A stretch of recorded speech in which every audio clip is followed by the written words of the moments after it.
internationale.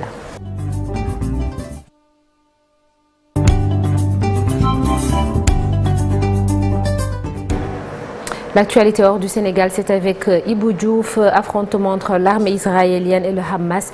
Le bilan s'alourdit. Exactement, Sokhna Nata, environ 1500 corps de combattants du Hamas retrouvés en Israël, selon l'armée israélienne.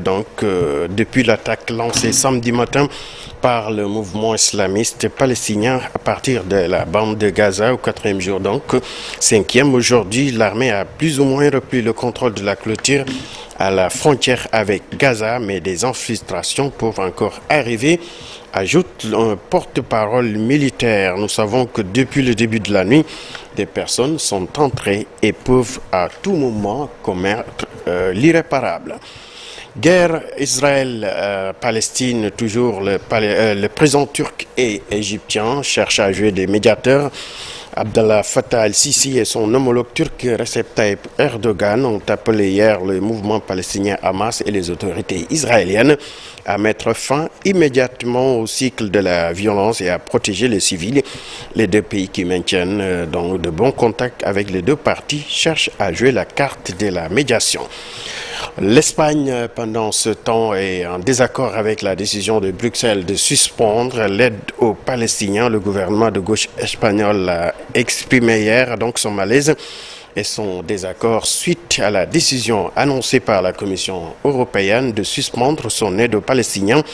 Après cette attaque a appris auprès de l'AFP, le ministère des Affaires étrangères, le chef de la diplomatie espagnole, José Manuel Albares, a eu une conversation téléphonique avec le commissaire européen Uribe Varhelyi pour lui faire part de son désaccord.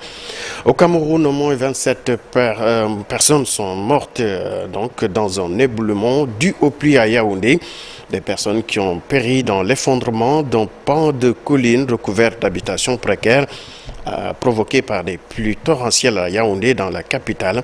Ces éboulements en saison de pluie surviennent fréquemment dans cette partie du pays. En Russie, une fuite en orbite, c'est pour parler de l'agence spatiale russe Roscosmos, a fait état hier d'une perte de liquide de refroidissement sur son segment de la station spatiale. Si à première vue l'information est inquiétante, cette fuite, selon les autorités, ne représente aucun danger pour l'équipage en laboratoire orbital.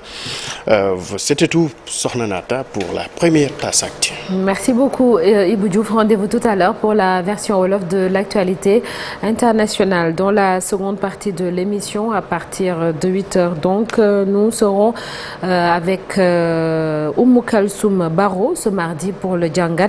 Elle est la directrice de la maternelle du village d'enfants SOS de Dakar. Comment s'est passée la rentrée de ces enfants sans parents? Ce sera tout à l'heure.